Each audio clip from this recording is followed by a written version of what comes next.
Shalom sahabat Alpetra Ministry, kita berjumpa kembali di tayangan yang sangat menarik dan menjadi berkat secara rohani bagi Anda semua. Terima kasih buat saudara-saudara yang sudah memberikan komentar dan juga terima kasih untuk semua yang sudah mendoakan kami. Hari ini kita akan membahas tema mengenai mengenal Roh Kudus. Bagaimanakah dan apakah Roh Kudus itu peranannya? Kita akan dengarkan nanti dari Bapak Pendeta Yan Antoni. Salam cinta Tuhan, sayangi keluarga dan jaga kesehatan. Jawab Yesus kepadanya, kasihilah Tuhan Allahmu dengan segenap hatimu dan dengan segenap jiwamu dan dengan segenap akal budimu. Itulah hukum yang terutama dan yang pertama. Dan hukum yang kedua yang sama dengan itu ialah kasihilah sesamamu manusia seperti dirimu sendiri. Injil Matius pasal 22 ayat 37 sampai 39. Dan sebelum kita mulai, kita akan berdoa yang dipimpin oleh Bapak Pendeta Yan Antoni. Mari saudara kita berdoa. Bapa kami yang di surga, Allah yang maha kuasa, pencipta langit dan bumi dan segala isinya, Allah yang maha kasih, yang rela menebus dosa-dosa kami oleh Tuhan Yesus Kristus di kayu salib, Allah yang menggembalakan dan memeliharakan kami, Allah juga yang mempunyai rencana yang sempurna dalam kehidupan kami. Kami bersyukur kepadamu Bapa, kami bersyukur. Kami bersyukur banyak, terima kasih Bapa, karena kasih-Mu itu melebihi pikiran manusia, kasih-Mu juga melebihi dosa-dosa kami. Kami bersyukur kalau kami masih bisa bertemu di dalam Tuhan dan saling membagi, saling menguatkan dengan kebenaran firman Tuhan yang Alkitabiah. Oh Bapak, marilah curahkan segala anugerah, segala rahmat, segala berkat dari sorga berlimpah-limpah atas semua pemirsa Alpetra Ministry dimanapun berada. Bapak, anugerahkan kekuatan iman, kasih, pengharapan, anugerahkanlah penghiburanmu, anugerahkan berkat-berkat-Mu. Terima kasih Bapak, nama-Mu dipermuliakan, kehendak menjadi dengan sempurna Rohul Kudus yang menyucikan, mengurapi, melengkapi, dan memakai Alpetra Ministry dan semua yang ambil bagian juga pada siang ini. Dalam nama Tuhan Yesus Sang Mesias, selamat yang dijanjikan bagi segala bangsa, kami bersyukur, berdoa, berserah. Amin. Salam, saudara-saudara yang dikasihi Tuhan. Salam cinta Tuhan, cinta keluarga dan jaga kesehatan. Ya Om. Cinta Tuhan, cinta keluarga, jaga kesehatan. Amin. Ya, itu kata wasiat dari Om buat saya dan semuanya sekarang. Ya, Om. itu prioritas hidup Kristen itu. Iya, betul Om. Om, kita kan mau membahas tentang Roh Kudus nih Om. Ya. Orang kadang-kadang hanya mengenal dan memegang benar dari ayat Alkitab itu, Kisah Para Rasul 1 ayat 8 misalnya. Kamu akan menerima kuasa kalau Roh Kudus turun ke atas kamu. Nah, itu kuasa yang turun dari Roh Kudus ke atas diri orang percaya itu ternyata banyak yang diselewengkan gitu. Apa atau siapakah Roh Kudus itu sebetulnya Om? Baik, puji Tuhan ya. Itu Rohul Kudus ya. Itu dari sejak penciptaan selalu bersama-sama dengan Allah gitu ya. Jadi Rohul Kudus itu di Perjanjian Lama banyak ayat mengenai Roh Kudus, dan di Perjanjian Baru juga banyak ayat mengenai Roh Kudus. Nah, itu yang harus dirangkum untuk bisa memberikan pemahaman yang utuh gitu. Jadi nggak boleh comot-comot gitu. Gitu. Ya. Jadi Roh Kudus ini sama pentingnya dengan Bapa, dengan Tuhan Yesus Kristus, dan masing-masing mempunyai keistimewaan gitu ya. Jadi Allah Bapa itu misalnya keistimewaannya itu menetapkan Tuhan Yesus datang kembalinya kapan gitu. Jadi hanya Bapa yang tahu itu, karena itu keistimewaan Bapa. Tapi keselamatan hanya di dalam nama Tuhan Yesus Kristus. Itu satu-satunya nama yang diberikan kepada manusia di bawah kolong langit ini. Di dalamnya manusia peroleh keselamatan. Nah, Roh Kudus juga punya keistimewaan. Siapa yang menghujat Roh Kudus tidak bisa diampuni. Nah, gitu. Itu. Ya, itu nanti bisa dibahas. Jadi artinya apa? Itu Allah yang kita kenal itu ya Allah, Firman, dan Roh Kudus gitu ya. Allah, Firman, dan Roh Kudus. Nah itu yang Firman ini yang kemudian menjelma menjadi manusia Yesus. Tapi kita hari ini bicara tentang Roh Kudus. Iya. Gitu. Apa Roh Kudus di Perjanjian Lama tadi kata Om kan ada ayat-ayat juga ya di Perjanjian Lama. Apakah Roh Kudus di Perjanjian Lama juga ada ya Om? Berarti sudah ya, ada. Jadi, nah kalau Roh Kudus di Perjanjian Lama itu, jadi dia selalu melaksanakan kehendak Allah Bapa itu, gitu ya. Nah, jadi atau Allah yang Maha Hadir seperti di Mazmur 139 gitu ya. Jadi di Perjanjian Lama ya Roh Kudus itu yang mewakili Allah, ya Allah Bapa itu mewakili Allah lah ya, itu Roh Kudus mewakili Allah dan melaksanakan apa yang direncanakan oleh Allah. Ada yang dikatakan di firman, ada yang tidak, tetapi itu semua rencana Allah itu dilaksanakannya oleh Roh Kudus. Demikian juga dalam penciptaan itu. Jadi dalam penciptaan itu ada Bapa ya yang merencanakan semuanya, gitu kan. Nah, lalu Tuhan Yesus coba jadi sebagai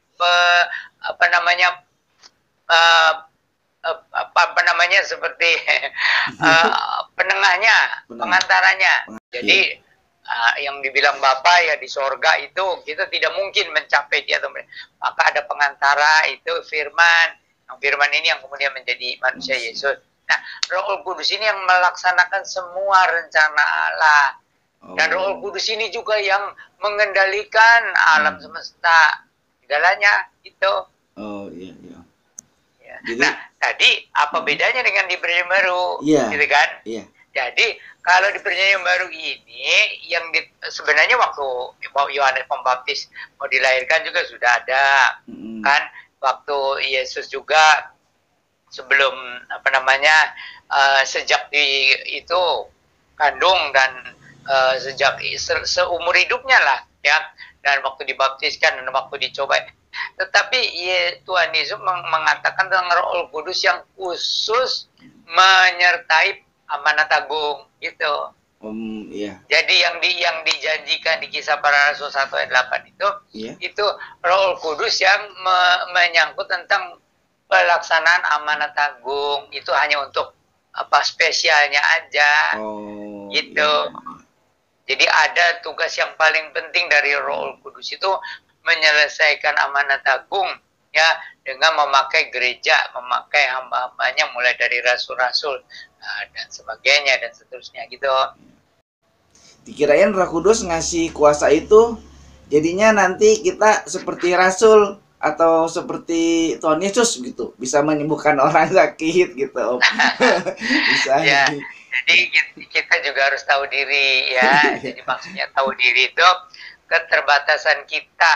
Apakah keterbatasan sebagai ciptaan, ataukah keterbatasan kerohanian kita, atau keterbatasan pengertian kita terhadap Alkitab, atau juga keterbatasan iman orang kan tidak sama kuatnya, juga kasih kita sampai di mana, pengharapan kita sampai di mana, gitu. Juga tentang proses kerohanian kita itu, kerendahan hati, ketulusan, kesucian sampai di mana itu nggak sama. Jadi kita jangan menyamakan diri. Oh kalau gitu saya bisa seperti Yesus gitu ya, nggak bisa.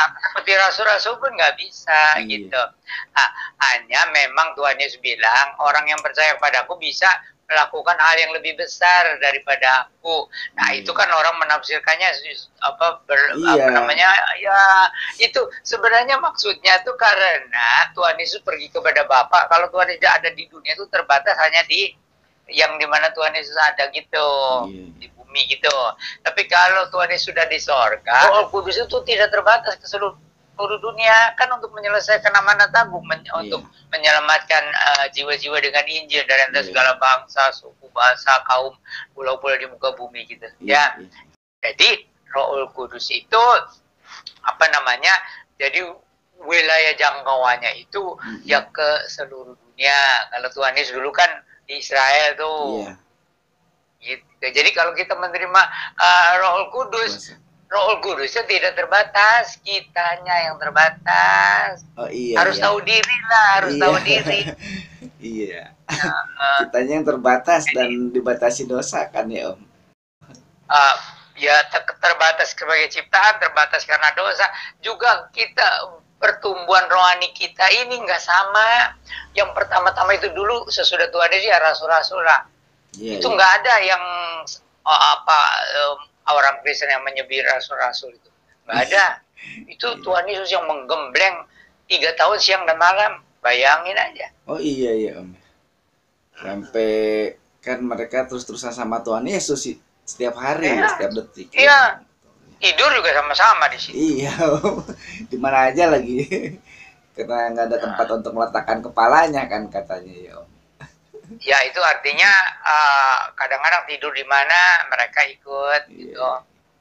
Nah Om, ini Roh Kudus ini kan sering digambarkan dengan lambang ya Om. Kalau di Perjanjian Lama, tiang awan dan tiang api itu apakah itu termasuk Roh Kudusnya Allah berarti ya Om? Roh Kudus Allah ya?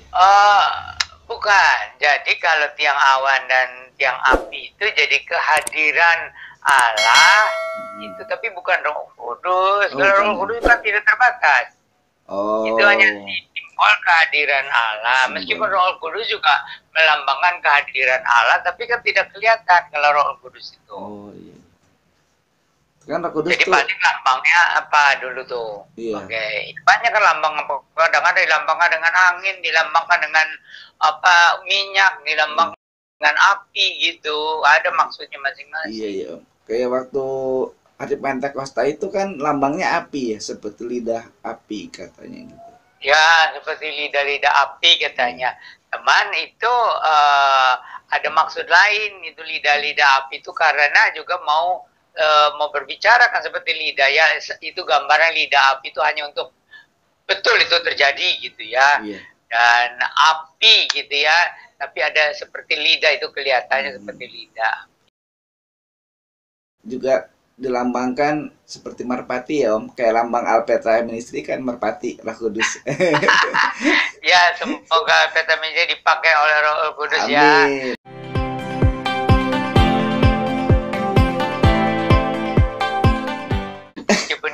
Meskipun kita tidak layak, meskipun kita bukan orang yang ngetop, tapi kan firman Tuhan kan top ya. Iya Om.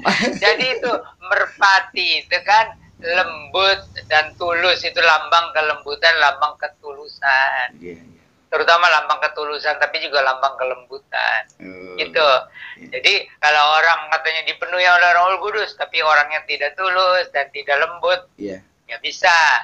Itu hanya orang apa namanya, jadi yang ditonjolkan ya itu sifatnya itu yang galak lah misalnya ya, yang seolah-olah hebat lah. Enggak. Kalau orang dipenuhi Roh Kudus enggak begitu. Menonjolkan dirinya. Penting ya Om sebetulnya untuk orang percaya ya Om ya. Peranannya tuh penting. Sangat-sangat penting. Makanya katanya kalau orang tidak ada Roh Kudus, itu berarti tidak ada Roh Kristus. Dia bukan orang Kristen. Hanya orang beragama Kristen. Wah, beda ya. Jadi iya itu penting sekali. Jadi kalau yang namanya orang Kristen sejati itu makanya dibilang dia beriman kepada Tuhan Yesus Kristus ya, yang dengan disertai pertobatan lalu terima Tuhan Yesus itu sebagai Tuhan dan Juru Selamat di dalam hatinya. Ya ada orang yang terima dulu sebagai Nabi ya, Nabi Isa, terus terima sebagai Juru Selamat. Terus terima sebagai apa namanya ya, sebagai Tuhan gitu. Gitu. Lalu baru belakangan ternyata Yesus itu Allah gitu kan. Tapi itu tidak sama, orang tuh mengenal Yesus tuh tahapan-tahapannya tidak sama gitu.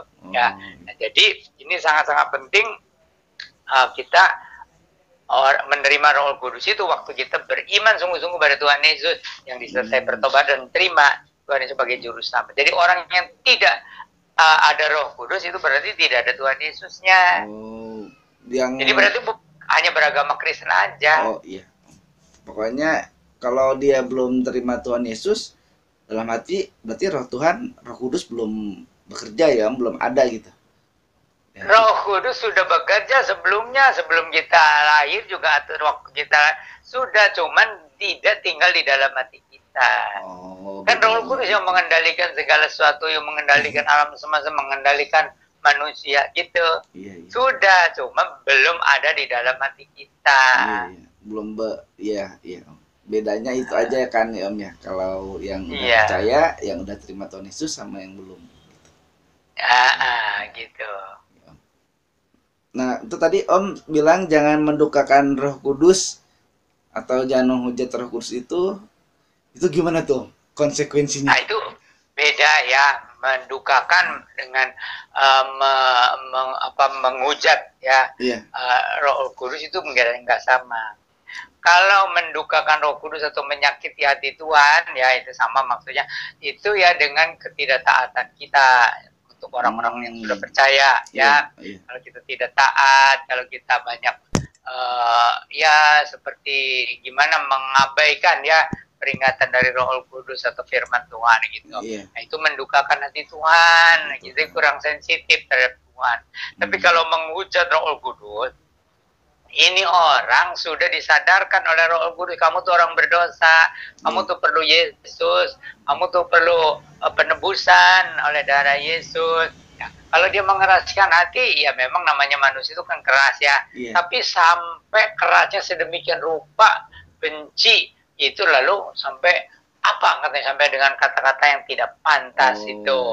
Jadi menghina Yesus tapi dengan kebencian. Gitu. Lalu waktu dibilang Roh Kudus sebenarnya sudah menyadarkan hatimu, kamu bertobatlah, terima Tuhan Yesus. Lalu keluar kata-kata yang tidak senonoh juga terhadap Roh Kudus. Jadi sebenarnya menghujat Roh Kudus itu bisa menghujat Tuhan Yesus, tapi Roh Kudusnya sudah menyadarkan keberdosaannya. Gitu. Tapi dia mengeraskan hati. Gitu.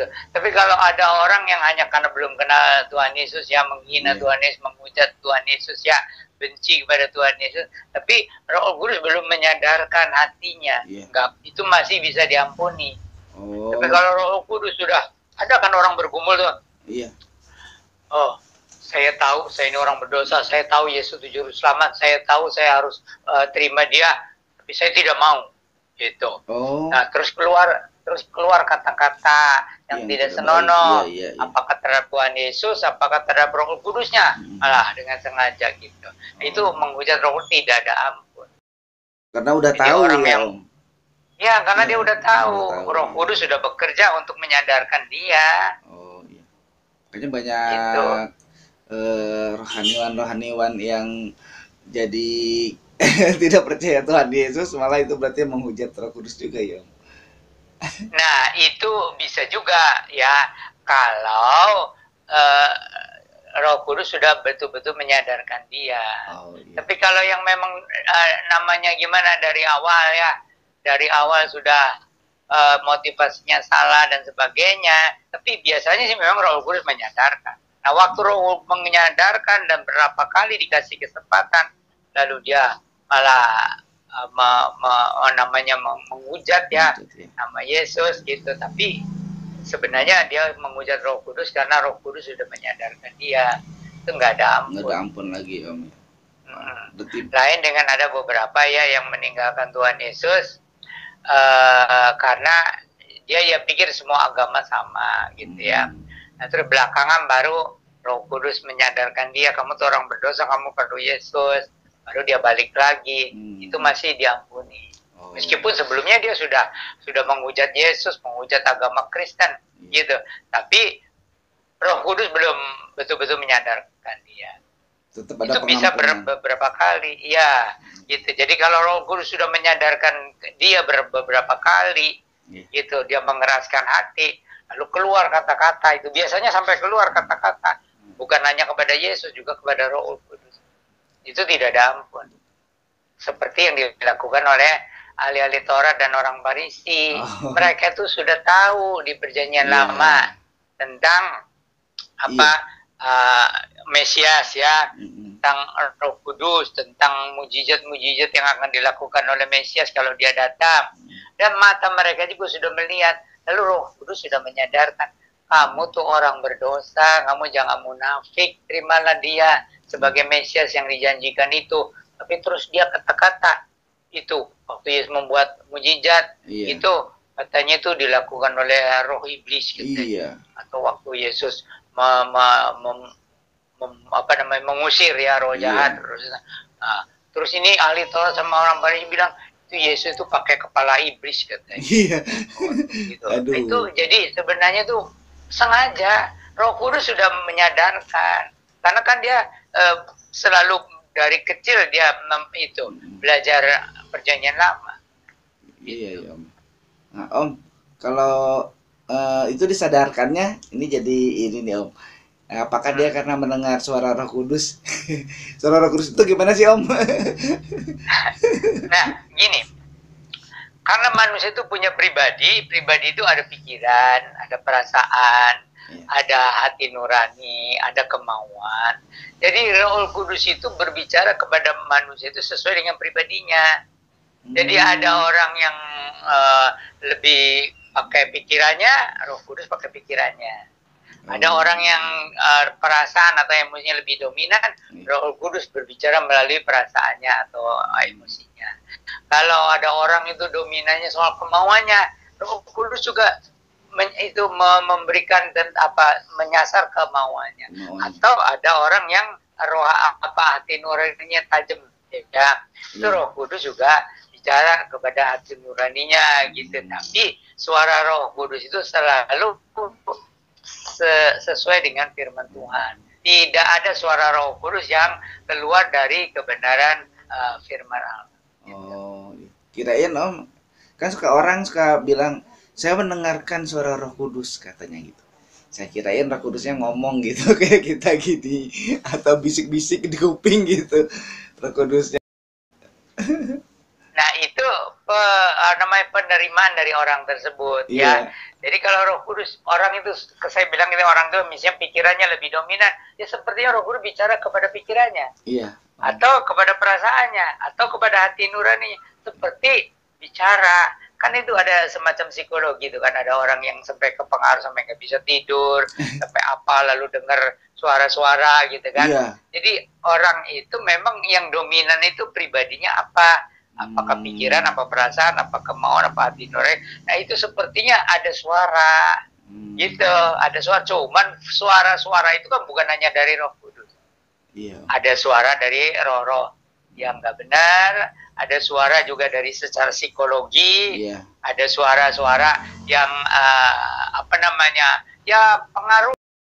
Jadi itu suara Roh Kudus itu apakah melalui pikiran atau perasaan atau hati nurani atau seperti bisik-bisik apa gitu ya, harus sesuai dengan kitab, sesuai dengan firman Tuhan, harus, dan untuk kemuliaan Tuhan, Kan soalnya gini Om, apalagi sekarang di YouTube udah banyak ya Om ya. Dulu juga saya pernah lihat sendiri di KKR misalnya gitu, pendetanya terus bilang berdoa, saya mendengarkan suara Tuhan katanya gitu. Ada orang di sana yang sakit ini gitu, terus saya mendengar suara Tuhan katanya ini gitu, Roh Kudus bicara sama saya kayak gitu-gitu Om, maksudnya tuh itu gimana tuh? Nah, kita tidak menghakimi apa niat ya, motivasi gitu, dia sendiri yang tahu motivasinya apa. Lalu bagaimana, kenapa dia bisa mengatakan begini begitu? Dia yang tahu, dengan Tuhan yang tahu apakah benar dia dikasih tahu oleh Roh Kudus dan juga motivasinya apa. Ya mengenai hal itu, yang penting kita tuh menilai orang itu dari buah-buah kehidupannya. Oh iya. Tuhan Yesus sudah bilang begitu, lihat dari buah-buah kehidupannya. Gitu. Kalau motivasi hanya Tuhan yang tahu, tapi buah-buah kehidupannya kan keluarganya yang tahu, orang-orang di sekitarnya dekatnya tahu. Gitu.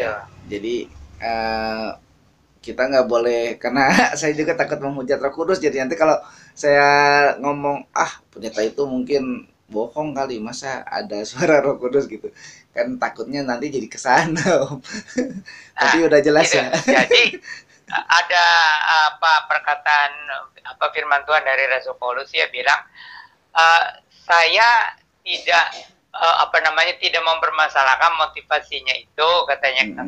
Yang penting orang itu memasyurkan Injil, ya nggak. Lalu jadi kalau itu semua untuk kemuliaan nama Tuhan, untuk ya kemuliaan Tuhan Yesus dan penyebaran Injil, kita nggak usah menghakimi hati nuraninya, atau kita tidak usah menghakimi motivasinya.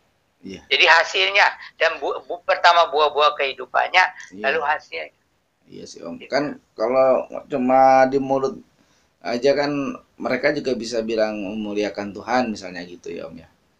Tapi nah Mm-mm. itu karena ada kayak ada keraguan kan jadinya kalau dia berani bilang saya mendengar suara Roh Kudus, mendengar suara Tuhan gitu. Gitu Om. Mm-mm. Ya. Nah, itu harus dilihat buah-buahnya dan hasilnya. Iya. Apakah itu betul memuliakan Tuhan, memasurkan Injil dan sebagainya. Ada baptisan Roh Kudus tuh Om. Kan? Ya, Nah, itu ada apa tuh Om? Maksudnya tuh. ya. Jadi itu istilah baptisan Roh Kudus ya. Iya. Jadi baptisan itu kan yang aslinya itu kan ada seperti ada dipercik atau disiram atau dicelup gitu ya. Iya. Itu kita sebenarnya tidak mempermasalahkan. Iya. Tapi yang penting bahwa orang itu bisa artinya disucikan oleh Roh Kudus atau didiami oleh Roh Kudus ya. Itu. Iya. Jadi apakah dipercik, apakah disiram, Iya. itu yang di perjanjian lama itu ya untuk dengan apa itu, atau dia diselamkan misalnya. Itu yang penting hatinya disucikan oleh Roh Kudus. Iya. Jadi yang penting itu Iya. hatinya disucikan oleh Roh Kudus dan didiami oleh Roh Kudus. Itu hati dibaptiskan dengan Roh. Didiami, dibimbing oleh Roh Kudus. Gitu. Nah, kalau dia sudah pertama ini dibaptiskan oleh iman ya, oleh iman, Iya. mengalami hidup baru, melalui hidup baru.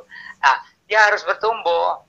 Kalau dia tidak menginginkan pertumbuhan ya bohong. Oh. Harus dia merindukan pertumbuhan, Iya. pertumbuhan rohani, apakah imannya, kasihnya, pengharapannya, sifat-sifat yang seperti Yesusnya ya, terutama kerendahan hati, ketulusan, kesucian. Itu harus bertumbuh. Nah, kalau dia sampai betul-betul bertumbuhnya benar, nah itu ya mudah dipenuhi oleh Roh Kudus atau diurapi oleh Roh Kudus. Cuma dipenuhinya itu, jadi kalau orang betul-betul berserah, jadi karena penyerahannya, karena imannya, karena kasihnya, dia betul-betul ya ingin dipenuhi oleh Roh Kudus, oleh Tuhan gitu ya, supaya penuh dengan iman, penuh dengan kasih, penuh dengan pengharapan, penuh dengan kehadiran Tuhan, yaitu dipenuhi Roh Kudus. Nah, kalau sudah orang dipenuhi Roh Kudus itu nanti dipakai oleh Roh Kudus, diurapi oleh Roh Kudus. Tapi beda artinya. Kalau diurapi oleh Roh Kudus itu dilengkapi dengan kuasa, gitu, kuasa dari sorga, gitu. Ya, jadi kalau misalnya dipenuhi Roh Kudus seperti gelas dipenuhi air ya, penuh sampai mungkin melimpah, gitu. Nah itu dipenuhi, gitu kan. Tapi kalau diurapi itu seperti ada namanya apa nih, kuasa yang memakai dia. Bukannya sembarangan terima kuasa Roh Kudus, terima kuasa Roh. Roh Kudus akan turun kepadamu dan kamu akan menjadi saksiku. Iya. Gitu ya. Jadi ada tujuannya. Iya. Bukan sembarangan saya penuh Roh Kudus. Nah, kalau saya penuh Roh Kudus, imannya penuh nggak? Kasihnya penuh nggak? Pengharapannya penuh nggak? Dan kerendahan hatinya kelihatan nggak? Gitu. Ya, penyerahannya kepada Tuhan benar nggak kelihatan penyerahannya? Nggak, bukan karena pengakuan. Itu dilihat hasilnya. Gitu. Nah, kalau penuh Roh Kudus ya ada buah-buahnya, kasih, sukacita, ya kedamaian, pengharapan, penguasaan diri itu ya, semua itu kebaikan, kemurahan dan sebagainya. Itu kalau penuh Roh Kudus ya ada buah-buahnya gitu. Tapi ada juga orang baru dipenuhi Roh Kudus. Itu maksudnya kalau orangnya berserah sepenuhnya mau belajar taat. Gitu. Tapi kalau dia tidak taat ya seperti gelas ya, penuh. Kalau dia tidak taat ya menceng gitu, ya tumpah lagi seolah-olah ibaratnya. Jadi itu bisa orang baru dipenuhi Roh Kudus bisa itu, tetapi dia harus bersandar penuh. Iman kecil sebesar sebiji sesawi nggak apa-apa, asal yakin terhadap firman, terhadap pimpinan Roh Kudus gitu. Ya. Jadi itu dipenuhi Roh Kudus itu bisa dari orang baru pun, tapi penyerahan ya. Tapi maksudnya itu supaya bertumbuh. Ya soalnya dia suka membingungkan Om, suka ada yang mengajarkan kan, kamu udah baptis? Sudah. Baptis air sudah. Kamu harus dibaptis Roh Kudus katanya, supaya mengalami kepenuhan Roh Kudus. Tapi sama Om udah dijelasin tadi gitu. Terus uniknya kan kalau kamu dipenuhi kepenuhan Roh Kudus ada terjadi apa sih Om? Kayak fenomena apa gitu? Ada bahasa lidah kah? Ada dia teriak-teriak, nangis lah, guling-guling. Saya kasih penjelasan dulu ya yang itu. Ya. Tidak semua orang yang dibaptiskan itu diisi atau dibaptis dengan Roh Kudus. Hanya orang yang beriman, terima Tuhan Yesus sebagai Tuhan Juru Selamat, mengalami lahir baru, itu baru orang itu dibaptis dengan Roh Kudus ya. Lalu dinyatakan dalam baptisan kalau dia belum dibaptiskan. Tapi kalau dia udah dibaptiskan, ya ini satu langkah aja. Orang mengaku percaya Tuhan Yesus ya harus betul-betul percaya, bertobat, terima Tuhan Yesus gitu ya. Nah, sekarang pertanyaan yang kalau orang sampai dipenuhi oleh Roh Kudus, ya atau kalau orang dibaptis dengan Roh Kudus itu tandanya apa? Itu baru kalau dibaptiskan dengan Roh Kudus. Tapi kalau dipenuhi dengan Roh Kudus, itu harus nanti mengeluarkan buah-buah. Gitu, kasih, sukacita, kedamaian itu. Nah, lalu diurapi dengan Roh Kudus, itu dia jadi bisa menjadi saksi Tuhan lalu menghasilkan orang-orang yang bertobat. Itu atau kalau dia berkhotbah kepada jemaat, ya jemaatnya itu betul-betul dibangun rohani. Itu karena ada urapan dari Roh Kudus. Jadi ada tingkatan-tingkatan. Tapi juga ada hal yang lain lagi. Orang yang dipakai oleh Tuhan, misalnya mengaku itu katanya dapat kuasa Roh Kudus, harus dibedakan dengan orang yang berkenan kepada Tuhan. Yang jauh lebih penting itu berkenan kepada Tuhan. Itu berarti dia hidup dipimpin oleh Roh Kudus. Tapi kalau soal dipakai oleh Tuhan, itu orang jahat juga bisa dipakai oleh Tuhan. Aduh, jadi jangan karena dia khotbahnya pinter ya, menarik orang banyak gitu ya, seolah-olah ada kesembuhan dan sebagainya, lalu dia orang melihatkan dia seperti dipakai oleh Tuhan, lalu dia ngaku saya diurapi dengan kuasa Roh Kudus, katanya itu belum tentu. Dia dipakai bisa aja, karena Tuhan bisa memakai orang jahat, raja jahat bisa dipakai, tapi berkenankah dia kepada Tuhan itu masalah lain lagi. Kita harus lebih mementingkan berkenan kepada Tuhan. Apakah kita dipakai dengan hebat atau tidak, yang penting kita berkenan kepada Tuhan. Karena kapasitas orang kan nggak sama. Tapi berkenan kepada Tuhan, biarpun kita imannya kecil, gitu, pengertian kita tidak banyak, nggak apa-apa. Jemaat biasa misalnya ya, tapi sungguh-sungguh mencintai Tuhan, melayani Tuhan dengan setia, ya berkenan kepada Tuhan. Nggak jadi masalah, nggak seperti orang yang hebat. Nanti kalau Tuhan Yesus datang kembali, banyak orang akan dipermalukan. Banyak orang akan dipermalukan. Gitu. Kenapa? Karena orang yang seperti hebat dipuja-puja oleh jemaatnya ya, ternyata dia tidak berkenan kepada Tuhan. Atau motivasinya duit, hanya dia karena pinter ngomong, pinter merayu, pinter kasih janji-janji itu ya. Janji-janji seperti gombal gitu. Nah, itu jadi itu banyak, namanya Tuhan Yesus sudah bilang nanti banyak nabi-nabi palsu atau pengajar-pengajar palsu, dari buah-buahnya kamu mengenali.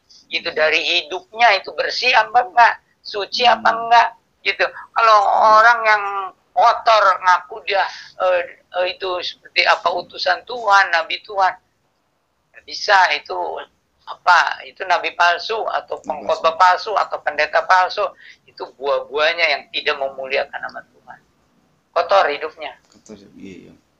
Itu berarti Om, buah-buah Roh Kudus sama buah-buah Roh itu itu buah-buah Roh itu kan Om ya, yang 9 buah Roh itu ya? Ya, itu buah-buah itu orang yang sudah sudah dibaptiskan dengan Roh Kudus lalu udah bertumbuh. Atau dipenuhi Roh Kudus, itu ada buahnya. Itu buahnya itu. Buahnya itu. Buah Roh Kudus itu ya, yang 9 itu ya. Ya. Kalau fenomena 5 itu. Kalau fenomena yang itu berarti karunia ya Om ya, kayak bahasa lidah, kayak apa kayak gitu-gitu. Itu di yang 1 Korintus 12 dan 14 itu ya. Jadi 1 Korintus 12 itu banyak tuh karunianya tuh ya. Ada hikmat, katanya itu hikmat yang dari sorga. Sampai kita tuh mengatakan sesuatu sampai orang itu bisa mengena Tuhan Yesus ya. Atau ada masalah yang sulit di jemaat ya, Tuhan kasih hikmat, kita bisa menyelesaikan sampai nama Tuhan dipermuliakan, masalahnya beres gitu ya. Nah, itu hikmat.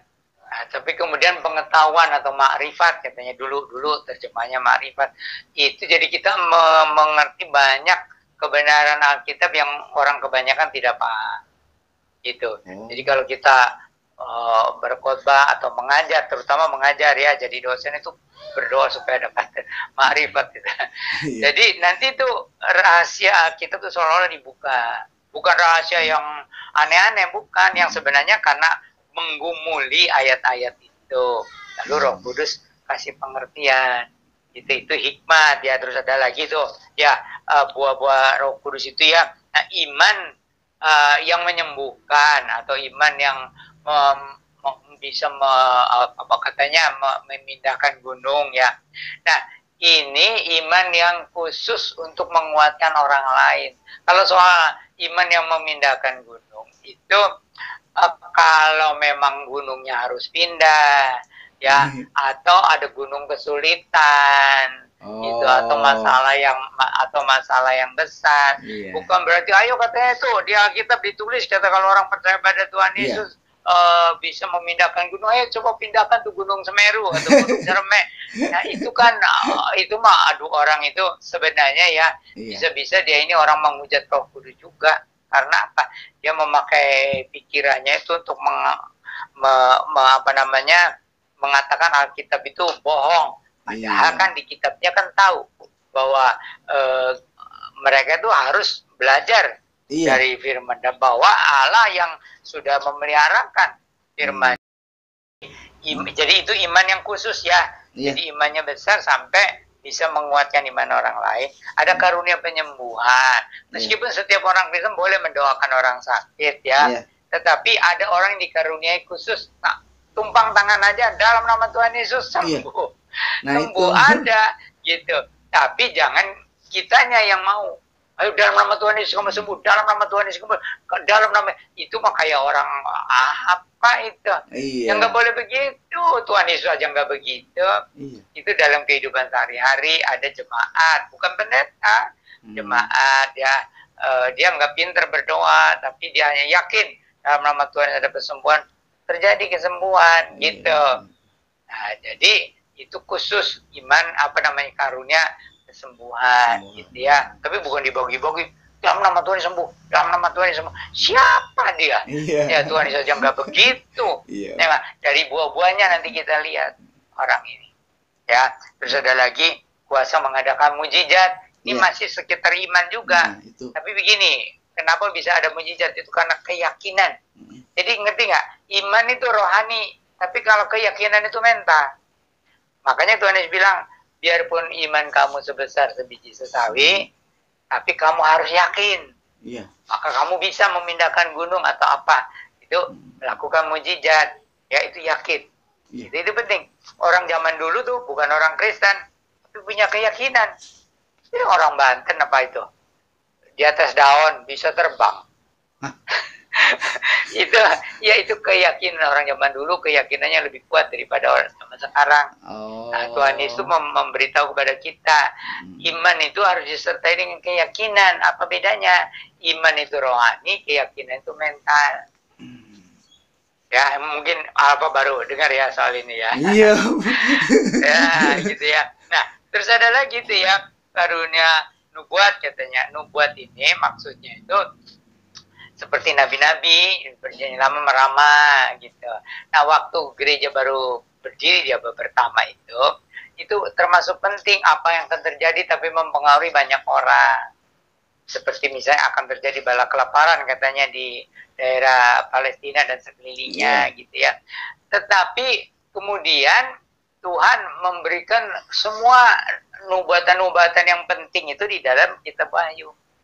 Jadi semua nubuatan yang penting itu sudah tutup. Maka karunia nubuatan itu kalau tidak terlalu betul-betul penting nggak diberikan. Nggak diberikan. Roh Kudus masih tetap. Cuman karena masalahnya keperluannya apa? Dia bisa bernubuat untuk apa? Tapi kalau betul-betul menyangkut kehidupan jemaat, bisa aja bernubuat. Tapi nggak bisa. Saya mau bernubuat. itu katanya saudara ini katanya akan mengalami kecelakaan, padahal dia benci sama orang itu. Hah? Nah itu Bisa nggak gitu boleh ya? begitu. Bisa gitu. Atau dia menuduh, ya saya dapat roh nubuat katanya, itu orang itu sudah berbuat dosa katanya. Hah? Itu nggak boleh. Iya, Itu. Jadi masa ya? secara prinsip roh nubuat itu sudah tidak Tuhan izinkan lagi, kecuali yang betul-betul mendesak. Nah kalau ada misalnya anak kecil katanya bernubuat, saya tidak mau kasih komentar, ya. Iya, iya. Itu kan kagian nggak ada sih contohnya anak kecil bernubuat Iya. di Alkitab. Iya sih. Itu karena itu menerjemahkan taruna-taruna itu loh. Jadi anak kecil. Nah, tapi kalau orang dewasa ya yang sungguh-sungguh cinta Tuhan, kadang-kadang dia melihat apa yang akan terjadi, ya. Ada yang betul itu nubuat, ada juga yang karena kemampuan mentalnya itu. Jadi seperti bisa menerawang. Oh iya iya iya. Gitu. Tapi kita juga harus tahu kalau yang penting-penting sudah ada di dalam kitab Wahyu dan juga di dalam nubuatan Tuhan Yesus itu. Iya, betul. Tentang akhir zaman. Juga di Alkitab sudah, yang penting-penting sudah ada lah. Jangan terlalu risau dengan nubuat orang yang ngaku-ngaku. Jangan terlalu pusing. Iya. Gitu ya. Nah, terus ada lagi katanya tentang roh nubuat ini oleh apa bisa diartikan juga karunia berkhotbah.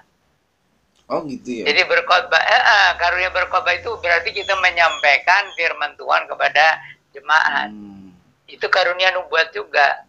Jadi seperti nabi-nabi itu bukan hanya meramah, tapi juga menyampaikan firman Tuhan. Jadi orang yang kalau berkhotbah itu sampai orang tuh merasa betul-betul Tuhan yang berfirman ya, bukan karena dionya hebat ngomongnya, bukan. Iya, Tapi merasa ini seperti Tuhan yang berfirman melalui hamba Tuhan ini. Gitu. Nah, itu karunia bernubuat juga. Ya, terus ada lagi yang membedakan bermacam-macam roh, itu penting juga. Itu membedakan macam-macam roh itu sebenarnya prinsipnya hampir sama seperti tadi, membedakan dari buah-buahnya. Ya, tetapi ini jadi ada orang yang sudah banyak belajar dari firman Tuhan, jadi tahu kalau ada ajaran baru, tapi ini nggak sesuai, ini ajaran dari setan atau ajaran sesat, gitu ya. Seperti itu gereja yang maha kuasa yang baru berdiri berapa tahun itu ya, itu masa Tuhan ini sudah datang dalam diri perempuan. Kita jadi ini membedakan bermacam-macam itu, membedakan ajaran-ajaran yang sesat dan yang benar, gitu. Ini membedakan roh, bukan melihat, ih katanya ini ada roh babi atau ini roh apa gitu ya. Itu sudah nggak benar, bukan begitu maksudnya. Membedakan roh itu membedakan ajarannya. Oh iya gitu. Kan itu yang ih lari katanya, lari itu lewat jendela katanya. Pak itu enggak lucu, itu penyesatan enggak. Jadi orang itu disesatkan oleh roh untuk menyesatkan pendengarnya. Iya. Kakak saya dulu udah meninggal, waktu kecil suka melihat waktu tidur itu. Iya. Nah itu kan sebenarnya dia disesatkan. Oh gitu. Iya. Disesatkan. Nah ini sama orang pakai nama Tuhan, saya bisa melihat katanya. Itu jadi ada orang sebenarnya dia secara mental itu memang seperti ada namanya apa, indra keenam atau indra keenam itu gitu indigo. Indigo gitu ya. Nah, itu harus hati-hati. Dia bisa disesatkan dan menyesatkan. Waduh, bahaya ya Om. Bahaya. Ya, karena namanya manusia itu gampang diperdaya oleh roh-roh itu, kegelapan itu. Iya. Hamba Tuhan aja, coba lihat. Hamba Tuhan yang terkenal itu banyak yang jatuh karena perzinahan. Kenapa? Karena tipu daya dari iblis itu licik. Maka kita harus hati-hati. Apa yang tidak sesuai dengan hukum Tuhan, apa yang tidak sesuai dengan firman Tuhan, kita hindari. Iya. Gitu. Nah, terus masih ada lagi itu ya, berbagai bahasa yang diilhamkan Roh Kudus. Nah, itu karunia berkhotbah di tempat asing. Atau karunia menerjemahkan. Bisa aja. Nah, itu siapa tuh katanya? Ada pengkhotbah di Rusia nggak bisa bahasa Rusia. Ya khotbah pakai bahasa Inggris apa pakai orang tuh banyak bertobat gitu. Nah, itu jadi mereka dengarnya kok dalam bahasa mereka. Itu seperti rasul-rasul hari Pentakosta berkhotbah, kok didengar oleh banyak-banyak bahasa, itu orang-orang dari tempat-tempat lain kok ngerti dalam bahasa mereka, katanya. Itu karunia Roh Kudus. Ya. Nah, kemudian karunia menafsirkan atau karunia menerjemahkan. Gitu. Nah, itu apa namanya? Menafsirkan bahasa yang diilhamkan itu di dalam gereja. Jadi kalau ada orang pakai bahasa roh, tidak ada yang dikaruniai untuk menafsirkan. Lebih baik dia boleh doa terus sama Tuhan, tapi jangan ganggu jemaat. Itu di 1 Korintus 14. Jadi saya tidak anti dengan karunia bahasa roh. Boleh, tapi harus ada yang menerjemahkan kalau dalam gereja. Kalau sendiri di kamar, dia berdoa dalam bahasa roh, asal hatinya tenang. Asal habis itu dia imannya dikuatkan. Asal hatinya tuh jadi ada kedamaian, ya. Terus ada seperti mendoa kasihan sama jiwa-jiwa dan sebagainya. Gitu. Tapi kalau dalam gereja ada aturannya, itu 1 Korintus 14. Jangan kacau lah kalau ibadah. Gitu. Nah, itu karunia-karunia yang disebutkan. Masih ada lagi karunia kepemimpinan, karunia penggembalaan, karunia apalagi itu, ya. Jadi karunia pembinaan dan sebagainya. Jadi bukan hanya yang ditulis di 1 Korintus 12 itu. Di surat Roma ada, gitu.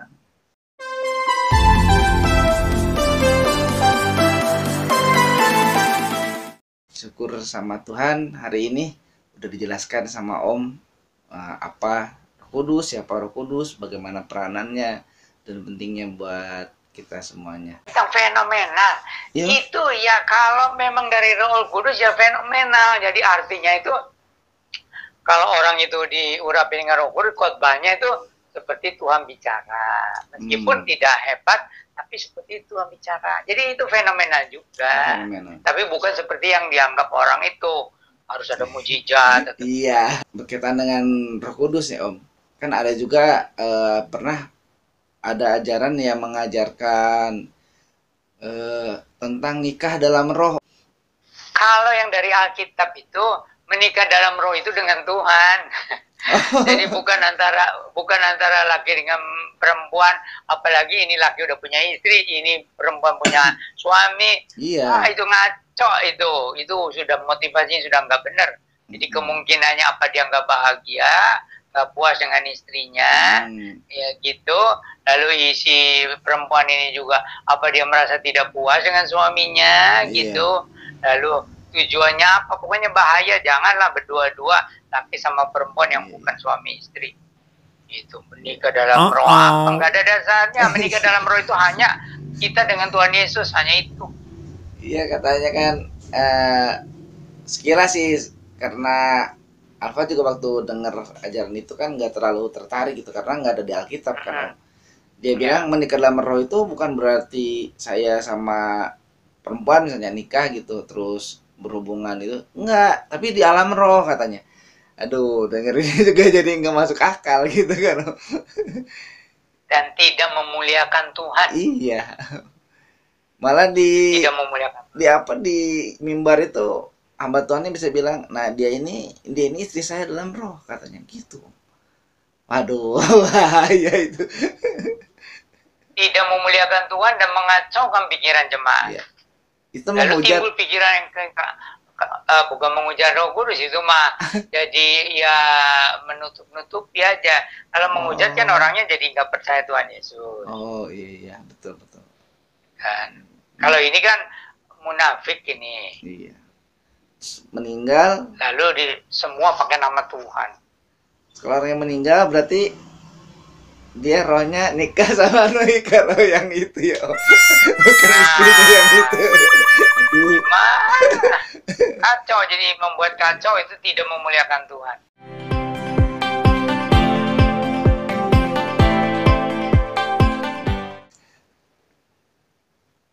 Ya, jadi ini ajaran mengenai Roh Kudus ini sangat penting ya. Harus kembali pada dasarnya. Ini Roh Kudus ini mewakili kehadiran Allah Bapa dan kehadiran Tuhan Yesus, dan di perjanjian baru ini lebih dikhususkan untuk menyertai usaha pekabaran Injil dan pemuridan, ya. Nah, jadi untuk itu tidak boleh keluar dari kebenaran firman Tuhan, tidak boleh bertentangan dari firman Allah. Jadi cuma bedanya begini. Kalau orang Protestan menekankan firman Tuhan, firman Tuhan, tapi juga kadang-kadang nggak sungguh-sungguh ya.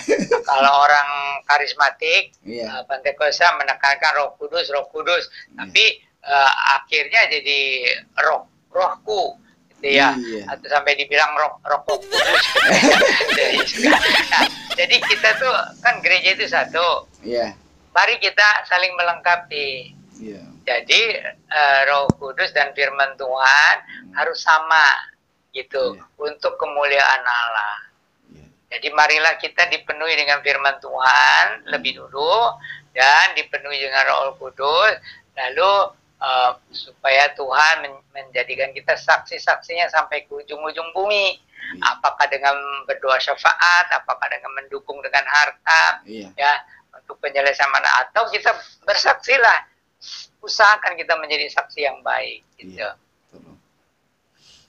Gitu. Jadi ini sangat-sangat penting Roh Kudus ini. Karena apa?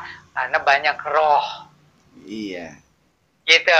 Jadi ada roh yang besarnya di dunia ini, ya, yang gelap itu licik sekali. Nah, tetapi bersyukur ada Roh Kudus bagi orang yang percaya kepada Tuhan Yesus Kristus.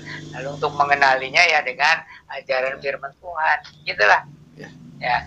Jadi bersandar kepada firman Tuhan, bersandar kepada Roh Kudus, atau bersandar kepada Roh Kudus, bersandar kepada firman Tuhan, pegang janji-janji Tuhan. Amin. Wah, luar biasa nih Om. Jadi banyak hal yang baru. Tadi aja Alfa banyak banget hal yang didapetin, dan Alfa jujur waktu juga Om bilang, baru tahu ya? Iya. Karena memang baru tahu. Pasti penonton Alpetra Ministry pada banyak dapat berkat nih Om, karena penjelasan kita tentang Roh Kudus dari Om Yan sangat jelas sekali dan menjadi berkat buat kita semuanya. Baik pemirsa Alpetra Ministry, aduh waktu lagi nih yang memisahkan kita. Tapi jangan khawatir, nanti di minggu depan tetap ada tayangan dari Bapak Pendeta Dr. Yan Antoni mengenai manusia dan dosa. Saling keterkaitan ya Om ya, manusia dan dosa. Nah, untuk itu jangan sampai ketinggalan. Buat yang belum subscribe dulu di channel Alpetra Ministry. Baik, Om, kita akhiri dengan berdoa. Allah Bapa dalam surga, Tuhan Yesus Kristus, Roh yang Maha Kudus, yang dulu ada, sekarang ada, dan akan terus ada sampai selama-lamanya, menyertai kami yang percaya menerima Yesus Kristus sebagai Tuhan dan Juru Selamat kami. Kami bersyukur, berterima kasih, karena pada hari ini kami boleh membagikan mengenai pengenalan akan Roh Kudus yang sangat penting bagi kehidupan orang percaya. Terima kasih Tuhan untuk Pendeta Yan Antoni.